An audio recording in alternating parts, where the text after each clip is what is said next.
You are getting 100% Jodi on Women Taking the Lead. We are all busy. The question is, what are you busy doing? Hello, my name is Jodi Flynn and welcome to Women Taking the Lead, where we are all about creating blasts of inspiration to help you overcome self-doubt so you can lead with confidence, integrity, and a sense of humor. Head over to womentakingthelead.com to join the community and get the resources to support you on your leadership journey. Now, your future awaits, so let's get started. Hello, everyone, and thank you for joining me. We are now in what is, in my opinion, the best month of the entire year in New England, September. Warm days, cool nights, perfect for sleeping, and less humidity and bugs. That screams paradise to me.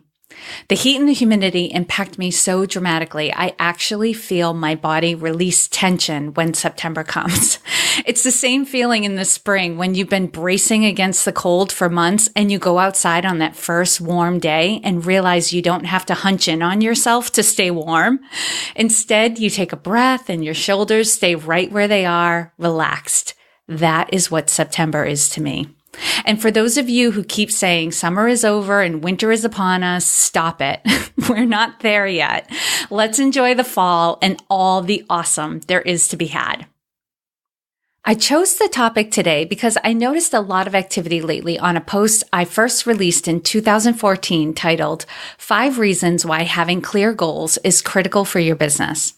It being September, the other new year, and just before the beginning of the fourth quarter, I'm thinking it's not a bad idea to go over some of the reasons why you would want to have clearly stated goals.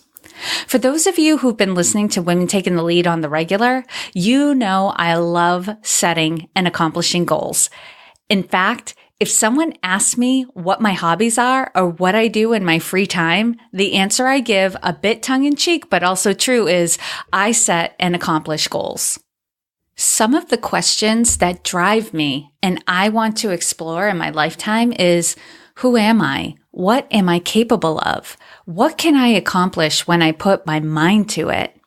And as a side note, if you are someone who doesn't have hobbies because any hobby you take up either begins to bore you or becomes a pursuit, don't feel bad and stop judging yourself. Many of my type A clients don't have hobbies because type A people can't stand to, and I'm going to put this in air quotes, waste time, or we turn a hobby into something we want to conquer, and then it's no longer a hobby. If you want to accomplish something, don't be shy about it. Make it clear and document it. Here's the thing. You would never dream of building a house without a blueprint, a plan for what it would look like once it was built. You would never hire a contractor who didn't know the materials, manpower, and time it was going to take to build that house. Is your business or career less important than the house you would live in? Why oh why? Would you be a leader in business and not have a clear picture of what you are building and what it's going to take to build it? Goals, like proper nutrition, are often seen as additional work, but I've got 5 reasons why goals are actually the fuel to your success. Number 1, goals help you to focus your attention. When you have clearly stated goals, preferably written and posted somewhere you can see them, your attention is brought back to what you are trying to accomplish. Shiny object syndrome is common. I can't tell you how many people I meet who believe they have a touch of adult ADD. They don't have adult ADD. What's going on is they're not clear on what they should be focusing on in any given moment because everything seems important. And as a result, everything gets a little bit of their attention and progress on any particular project or initiative is slow. If you don't state what's important, everything will seem important. Number 2, goals give you a clear sense of what to say yes and no to. If you are someone who has a hard time saying no, having goals is definitely in your best interest. Whenever you are approached to give of your time or resources, the request is measured against your stated goals. You want to ask yourself, does this move me closer or further away from my goals? If it does not move you closer to your goal, the answer is no for now. It's not to say you will never help this person who is approaching you. It just means that at this time, you cannot commit your time and resources to their initiative because you've got your own. We are all busy. The question is, what are you busy doing? Given that we've all got a lot going on, I think this is the perfect time to talk about Text Expander. Text Expander is a software that multiplies you and your team's productivity, making up-to-date shared knowledge available instantly. Through Text Expander, you create a database of all of your and your team's common written responses. These responses then are 1. Accessible and searchable through simple abbreviations and keyboard shortcuts. 2. Written and edited by your best writers. 3. Available on multiple platforms, including macOS, iOS, Windows, and web. 4. They can be updated immediately, everywhere, when modified. If you're on a team, Text Expander will change your life, leaving more time for what you do best. And for larger teams, Text Expander supports single sign-on or SSO and grouping accounts to make onboarding a breeze. And for 20% off your first year, visit textexpander.com/podcasts. And when you're there, be sure to select Women Taking the Lead in the dropdown as the podcast you heard about Text Expander. Again, for 20% off your first year, visit textexpander.com/podcast. Okay, back to the 5 reasons why goals are actually the fuel to your success. Number 3, goals allow you to measure your progress. This is probably one of the most important reasons for having goals.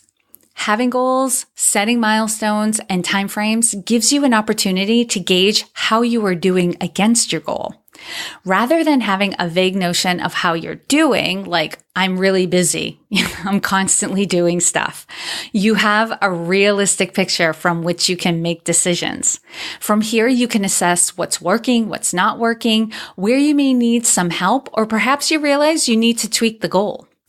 Having these measurements can also give you a sense of accomplishment.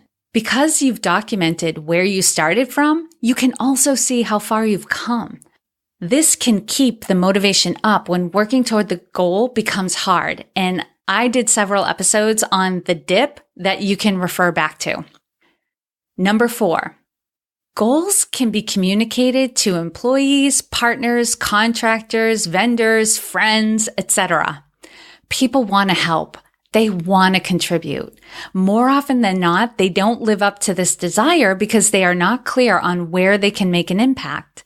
Help them help you by sharing your goals and why you want to achieve them. If the goal is vague, such as increase business, improve net profits, increase productivity, there's not much there for people to get inspired by, nor is there a clear idea of how they can help. Clearly crafted goals and objectives motivates other people to see where they can make a difference for you in achieving your goals. And number 5, and it's a bit of a bonus, having documented goals triggers the unconscious mind on your behalf. Your unconscious mind is always working. Having defined goals allows the unconscious mind to work on them even when you're not. Your mind will constantly be looking for solutions and creative ideas to move you closer to your goal.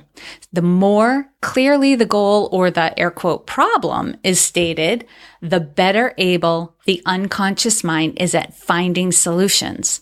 These solutions usually come while doing a mundane activity like washing the dishes, brushing your teeth, or going for a walk. So be ready when inspiration hits. And to sum this all up, goals, though they may seem tedious and stress-inducing, are beneficial to you and the people around you. If you have not done so already, take some time to jot down what you want to have accomplished by the end of the year. If you are struggling, reach out to me or a counterpart or a friend to help pull out the concept and get it down on paper. And if you're not 100% happy with your goals or your progress, I'm going to suggest doing my goals mini course. You can find out more about it at womentakingthelead.com/goals. And as a thank you for being a listener of this podcast, you can use coupon code GOALS10, that's GOALS10, to get $10 off. And as always, I hope this was of value to you, and here's to your success. Thank you all for joining me on Women Taking the Lead. And to strengthen you on your own leadership journey, I'd like to send you off with a quote from Marianne Williamson, so here goes. Our deepest fear is not that we are inadequate. Our deepest fear is that we are powerful beyond measure. It is our light, not our darkness, that most frightens us. We ask ourselves, who am I to be brilliant, gorgeous, talented, fabulous? Actually, who are you not to be? You are a child of God. Your playing small does not serve the world. There is nothing enlightened about shrinking so that other people won't feel insecure around you. We are all meant to shine as children do. We were born to make manifest the glory of God that is within us. It's not just in some of us, it's in everyone. And as we let our own light shine, we unconsciously give other people permission to do the same. As we are liberated from our own fear, our presence automatically liberates others. Again, thank you for joining me, and here's to your success.